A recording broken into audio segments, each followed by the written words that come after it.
Hey, what's up guys, it's Scares here. Oh, wait, wrong intro. How's it going everyone? It's Sarge and I'm finally back. I had a lot of problems with my computer. I'm really sorry for not posting that much. I had a lot of problems with my computer with viruses and stuff and I wasn't able to use my Elgato. But now you'll notice that my videos have much higher quality, and from here on out I'm going to be posting at 1080p 60 frames per second, and all my videos will look much better than they used to before. So I don't have my intro anymore, so I'm going to have to find a new intro to use. So the last video I made with the intro is going to be the last one I ever have. So if there's anybody out there that's really good at making intros, I would really appreciate it if you can find a good intro template or something I can use, maybe that's really cool that matches my style. Just hit me up in the comment section below, and without further ado, let's get started with the Broken Scepter. Now the Broken Scepter is a weapon that's given to you from the War Within, which I will not spoil by the way since it's a really good quest and everyone should try it out. The base damage on this is 60 with 42 of it being impact damage, so this weapon is mainly impact and it's really good against shields and the corpus. This weapon has a nice 10% crit chance, so it's not bad but it's not good.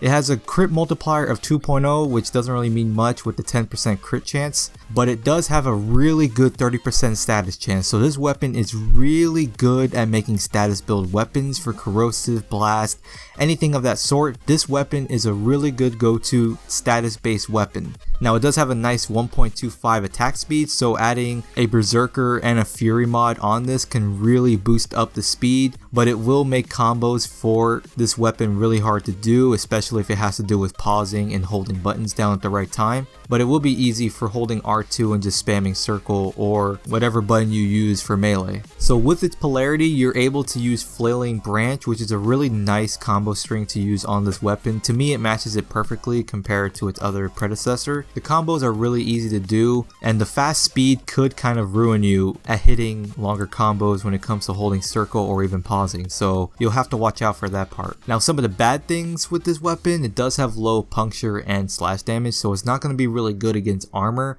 It does have one trait where you're able to press the interaction button on a dead corpse. You're able to get 25 health or 25 energy depending on what type of enemy you kill, whether it's Grenier, Corpus, or the Infested. It will give you an orb that will give you some energy or health depending on it, so it will put you in an uninterruptible stance where you can't do anything. So there is a chance if you accidentally do it, you will get killed.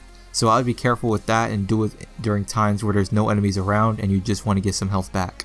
Now modding this weapon is really simple. There's not much to it outside of building for a status based weapon. For this weapon, I use Flailing Branch, which is kind of necessary for this weapon to get the extra mod capacity and the nice combo strings.